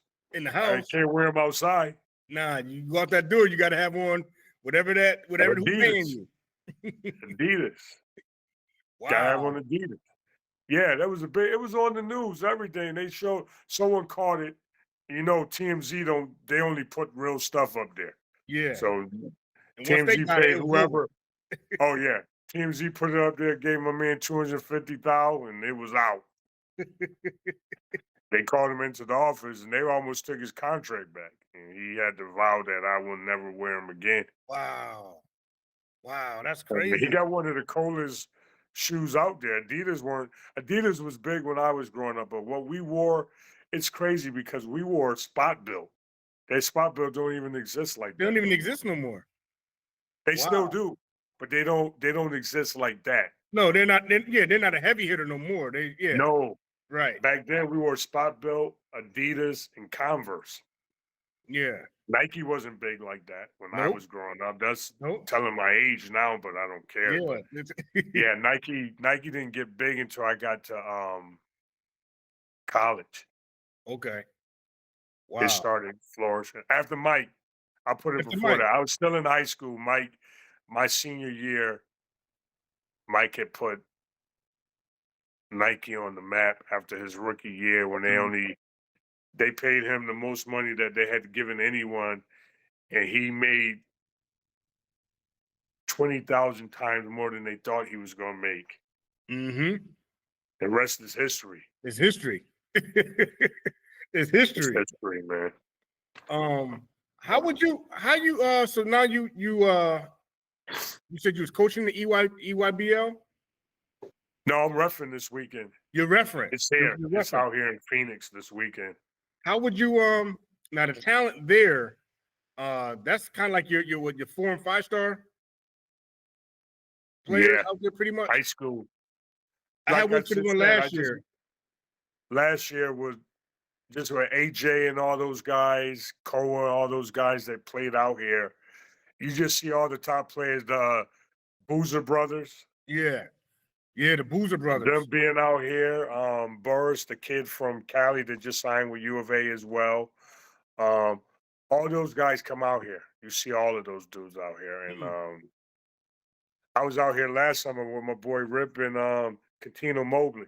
Catino, So okay. I've known them. I've known Catino and Rip because he played at UConn with Ed. Yeah, Edmund. yeah. And Yep. so I met them. I met him the year they won the championship because they played out here in the Final Four. So I met him then. And then Catino I've known because he used to come up and play in Pearl Street. Yeah, okay. Oh, And Catino used to come up? Yeah, he used to come up. What's the kid that's from New London that went to University of Rhode Island with him? It had come to me, but anyway, he played the point. And they were nasty because he was him. Lamar Odom used to come up to Waterbury all the time to hang out with Edmund. Okay. And stuff because he ended up finishing high school at St. Thomas Aquinas. Lamar did. Lamar did? Yeah. Oh, okay. Okay. Oh. He was at Christ King to start it all off, but he ended up finishing at St. Thomas Aquinas. But him and Ed played together AAU, so they had a nasty team too. Yeah, yeah. I think Tim Thomas was even playing with them too. Tim Thomas was number 1 in the country. He was number 1 in the country. He was a problem. Yeah, he was a big, and then that's when Kobe came on the scene. God rest his soul too. And yeah, them two had Kobe didn't like him being one. Yeah, nah. So he changed that scenario at the camp, and he became number 1. He became number 1. Yeah. Yeah. Do you find it to be kind of more so challenging reffing nowadays with the emergence of like how some of these games can be with parents on the side? And do you find that at that level, or is it kind of like more on the local level? No, that's every level. These parents think all their kids going to the NBA or the MLB tomorrow. They're 12. Let them be a kid. It's all about having fun. Yeah. And like I told you earlier and when we started, it's called you either win or you learn. There's no losses. And I always tell my son this. I'm like, if you could tell me something that you didn't do that would have helped you get the outcome you wanted, then you didn't lose. Right. As long as you know if you tell me you don't know, then you lost. Then you lost. If you could say what happened in the game that you didn't get the outcome you want, then you learn. You learn. You build from that. You never lose. You either learn, you either win or you learn. There's no losses. When I come home, because I make T-shirts too, I'm gonna bring you a couple T-shirts that I made. Oh, okay, yeah. Extra large or large? Yeah, I got you. So I sell these at different venues just because I want kids to understand, like, when you trust the process, it's there for a reason. You don't expect it to be there before. And what you're getting back to getting off the subject a little bit, but yeah, parents are ridiculous. And they know me now. I'm not that guy to take any of that. There's the door. You gotta go. You got to We're go. not doing that. And you're embarrassing your kid, one. Mm-hmm. You're embarrassing your kid, one. And two, you're not gonna be disrespectful on the Right. court. Right. And every play, every time your son is getting touched, it's not a foul. Exactly. Every contact is not a foul. Not a foul. I tell parents that all the time. Yeah. I said, if you don't want him playing this, then you got to get into somewhere he ain't going to get touched, like tennis, Yeah. pickleball now, stuff like that. He ain't going to get touched in golf. Right. Basketball, you're going to get touched. Right. It is what it is. Wow. But yeah, their parents know. And you can say whatever you want, just don't be disrespectful. Exactly. Exactly. That's the problem I have is when they get to the disrespectful part. And then Yeah. fighting, 2 weeks ago, there was a fight. Wow. Dad came out of the stand, went at the coach. Team started fighting. I'm on the other court because we have this athletic grounds. We have it's 16 courts in this gym we have here. That's where they do the EYBL and all that Okay. stuff. Mm-hmm. We have 16 courts on the main thing. And they were fighting on one court. Oh man, that's crazy. Because a parent was mad because a kid got bowled. It's part That's of the part of the game. You're going game. to get hit. She didn't like that. She came on the court. Dad came on the court. My other mom and dad came on the court. And from there, the coach got hit, and he shouldn't have even been involved in it. Wow. Really? So both teams were thrown out of the thing. So now your kids are thrown out because parents wanted to make it bigger than the Mm-hmm. game. It's about fun. When you're not there yet and you're not in high school, even then, it's still about you working on your craft. And Exactly. you have to. I try to tell, and coaches that are real coaches in my eyes, is the way I look at it. They have to adjust to the way we're reffing. Now, you got bad refs out there. Don't get me wrong. Yeah. There are refs out there that just don't call nothing, and I call them weekend warrior refs who like to be out there just to get paid the money. When I'm out there, just like when I played, I want to be the best that I can be Yeah. because I know the game from a player's perspective, and now I see it different because I see the other side Gotcha. of the game from not being a player. I'm looking at the game, not at the game. You understand what I'm saying? Yep. So when I say that, it's like there's two ways to look at that. You could be a ball watcher where you're watching the game and you're not watching the surrounding areas. Mm. Because now even when I play in little leagues and I see guys that haven't been reffing long, I know stuff that I can get away with that they're You know not what you gonna can get see away because with. they don't know. Yeah. Okay. So I'm Mm. teaching my son now.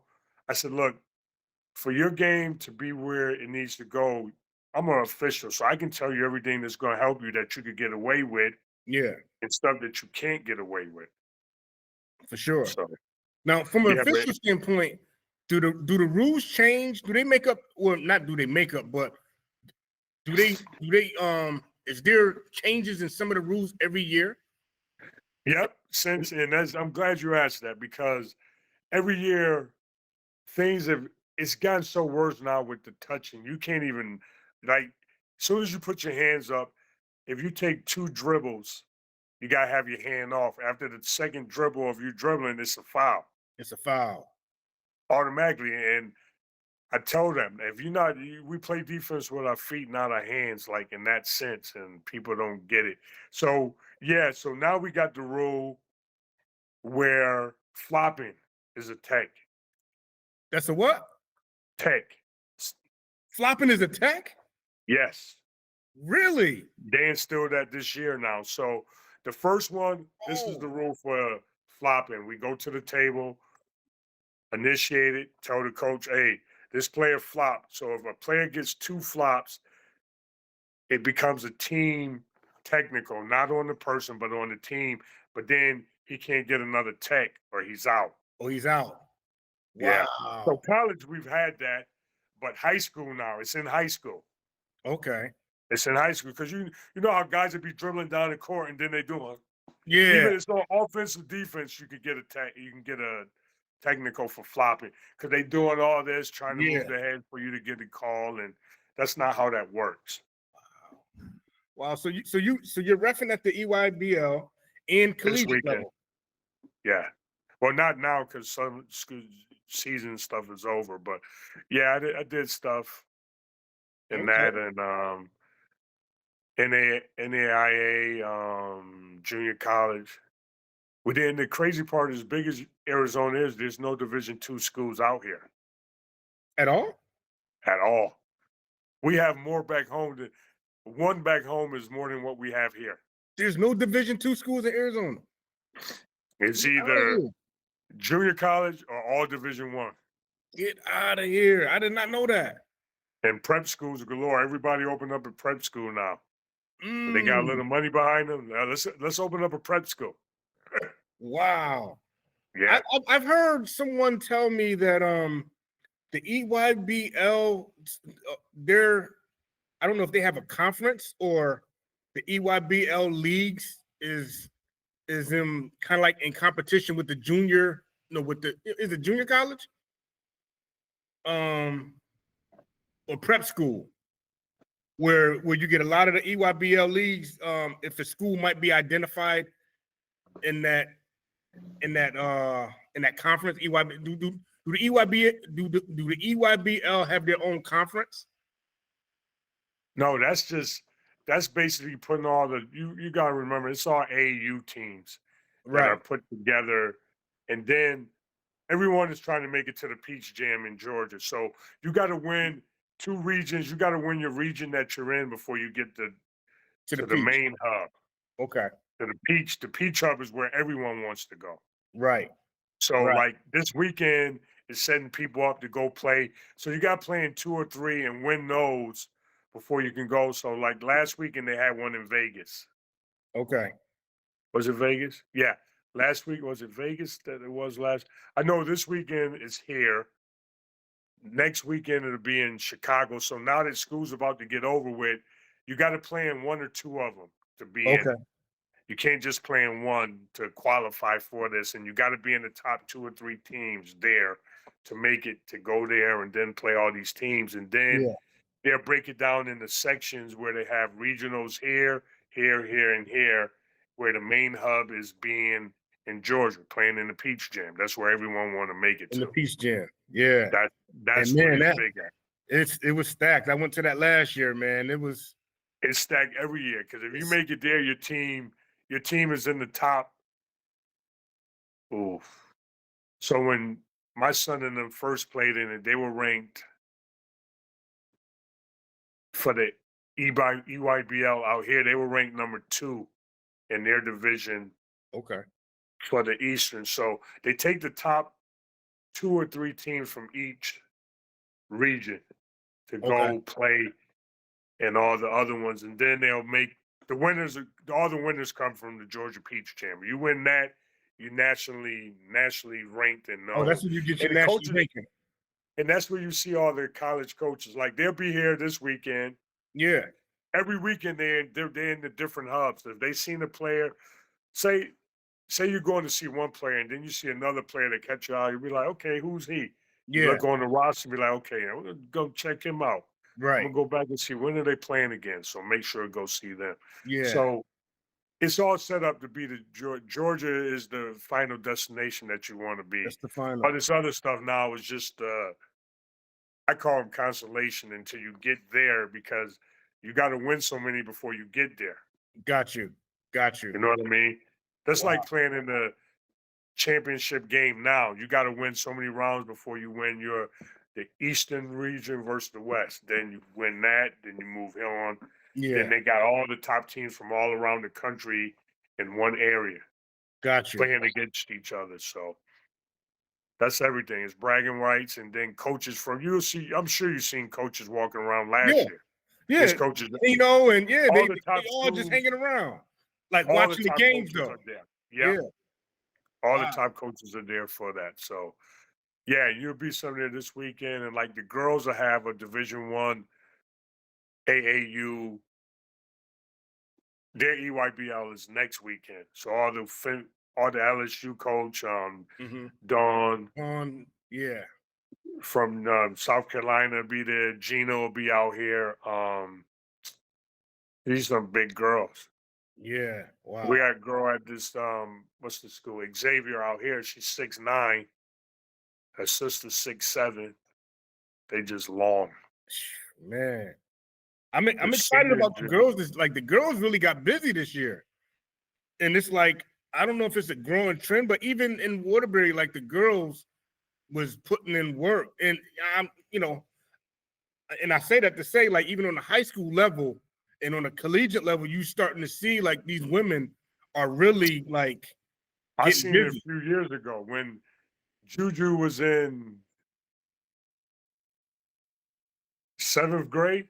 She was Okay. killing high school girls already. When she was in 7th grade?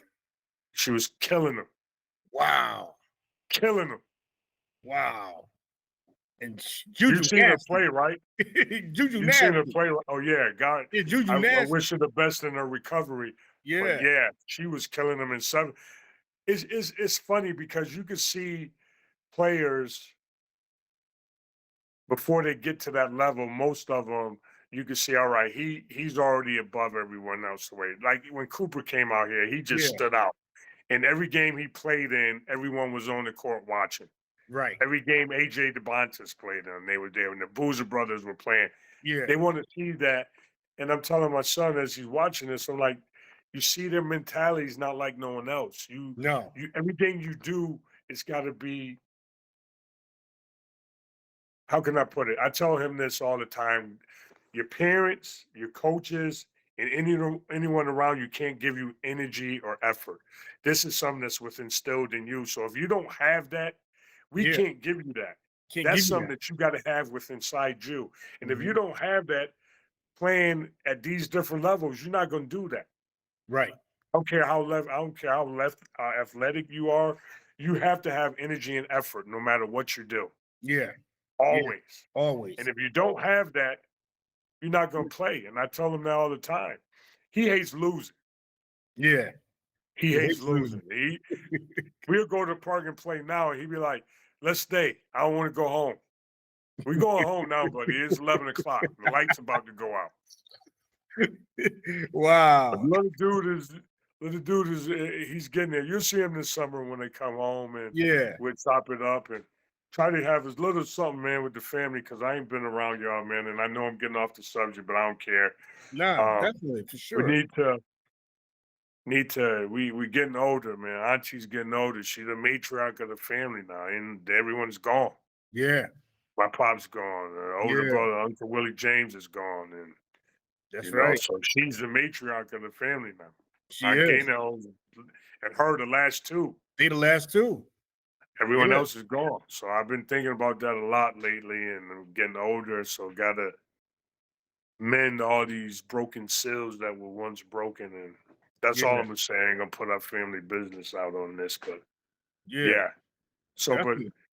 I appreciate talking to you because this was a blessing, and I know I was all over the place. It's Nah, but just you right in it's the been pocket though. You was right in the I pocket. know, but we've been trying to do this for like the last 4 years, Yeah. literally 4 years Yeah, for we have. real, for real.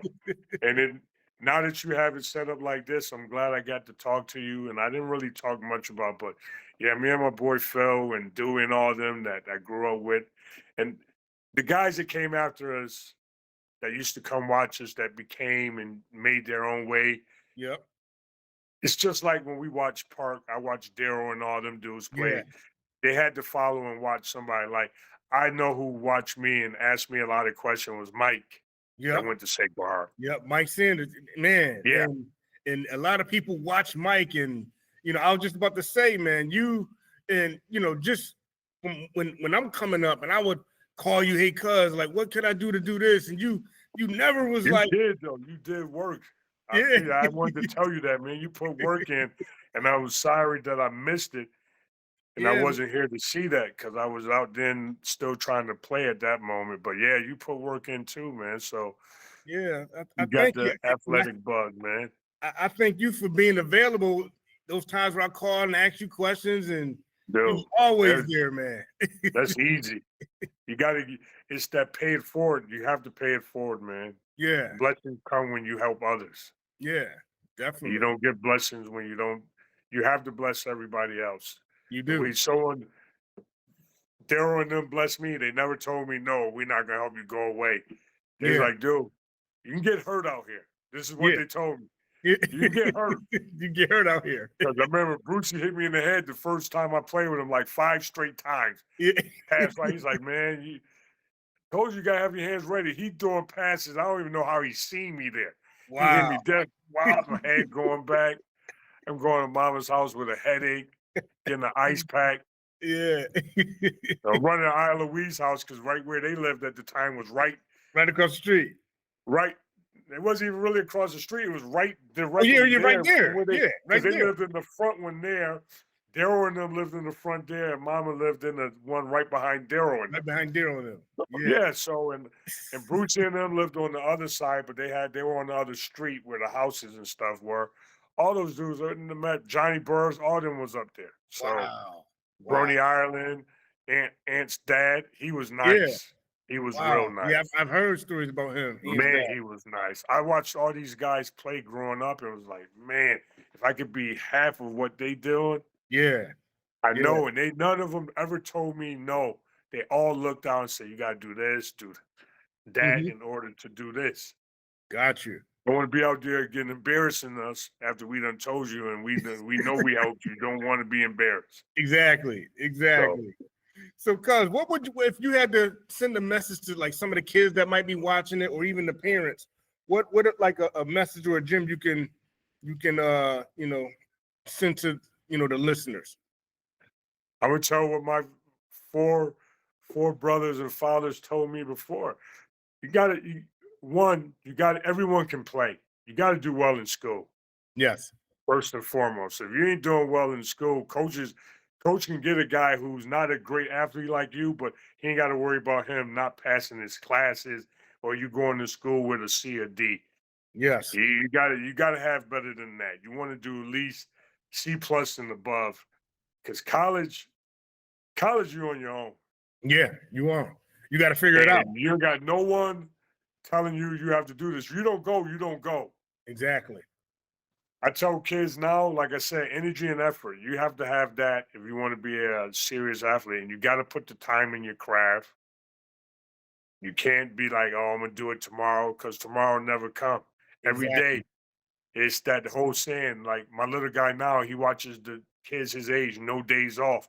You got to do something, no matter what it is. You work on your weakness. You got to work on your strengths because that's already there. Already there.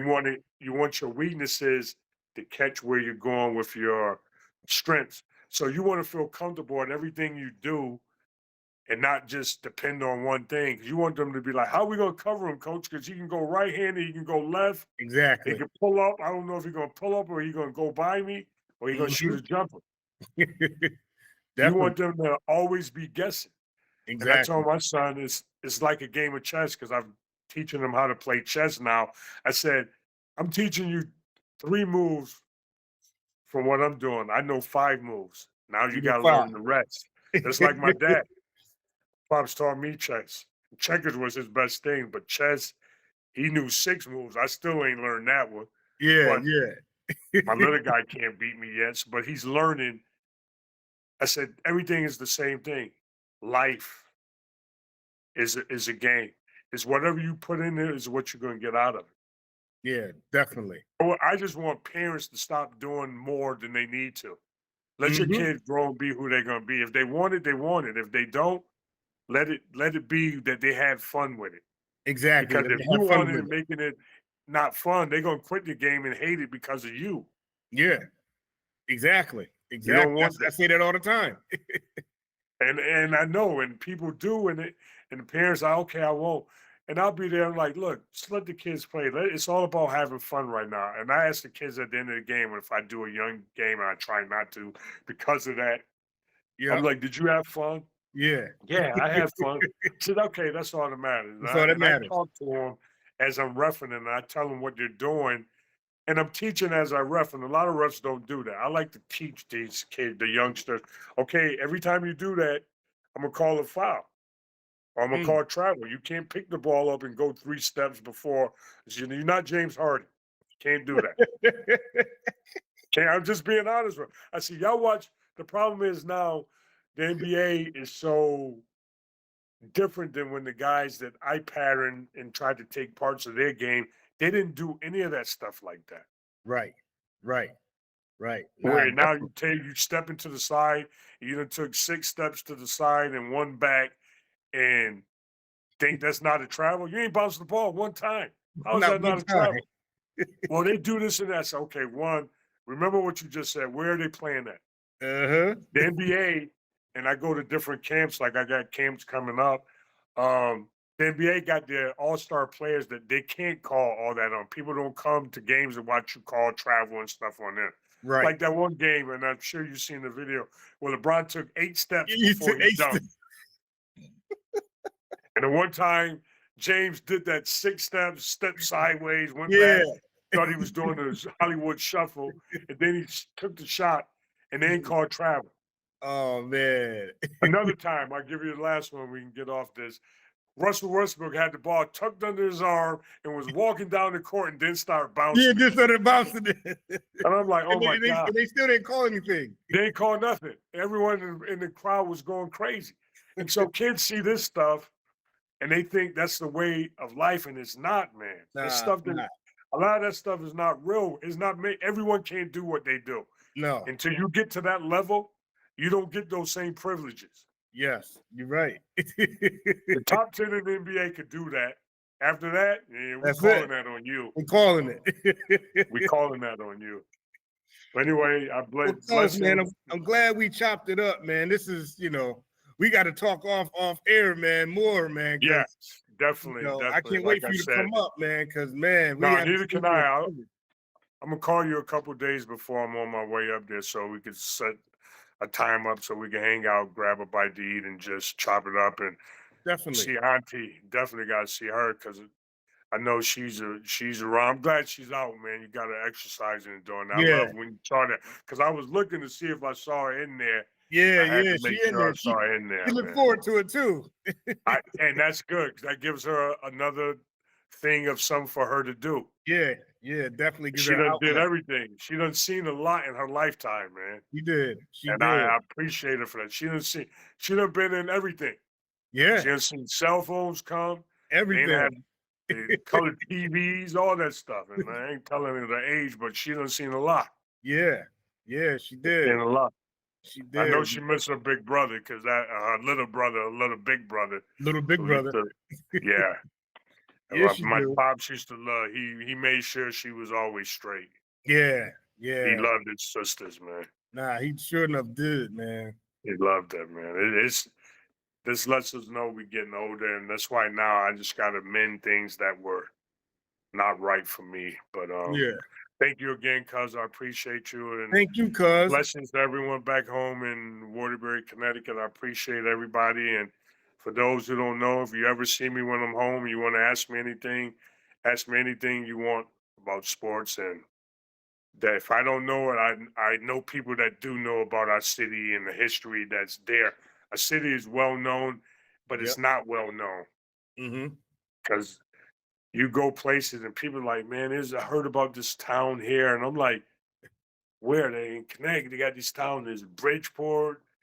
They start naming all the best, all the cities that got the minorities in it, and I'm like, okay, they go in Bridgeport, certain parts of Stanford, New Haven, Waterbury. I'm like, okay, yeah, you know about they had players over there. It was a little crazy there. Yeah, they think of Connecticut. They think every city in Connecticut is rich. No, and that's not the case. We know that, but there's history in all of those cities when it comes to the blacktop. And I go back, I know players from different. We got players that come from even our boy Vin Baker. He's from Hartford. He played. Now he back with Milwaukee. So they're not doing good right now. But so we got a lot of history there. John Bagley from Bridgeport played for the Celtics. Big John Williams that from New Haven that played for the Nets. For sure. It's a Ryan lot of Gomes history. from Waterbury. Ryan from back Ryan. home. Can't forget Ryan. Shoot, he's Can't forget family Ryan. too. Yeah. So so he's with Portland now. So Yeah. he working out where he with Portland. So yeah, everybody that did some and helped the kids growing, it's going to take time to build our city like that. But if we keep now with the EYBL and all that stuff, kids are getting other windows and doors and social media that we didn't have. Yeah. Even when you played, it wasn't no social media like that. So You're right. things have Right. changed so much now. So just imagine if we had that when we played. Right. Exactly. The doors and windows that might have been open. You know what I'm saying? Back Exactly. then, as if coaches didn't send the tapes like they said they did, you didn't get seen like.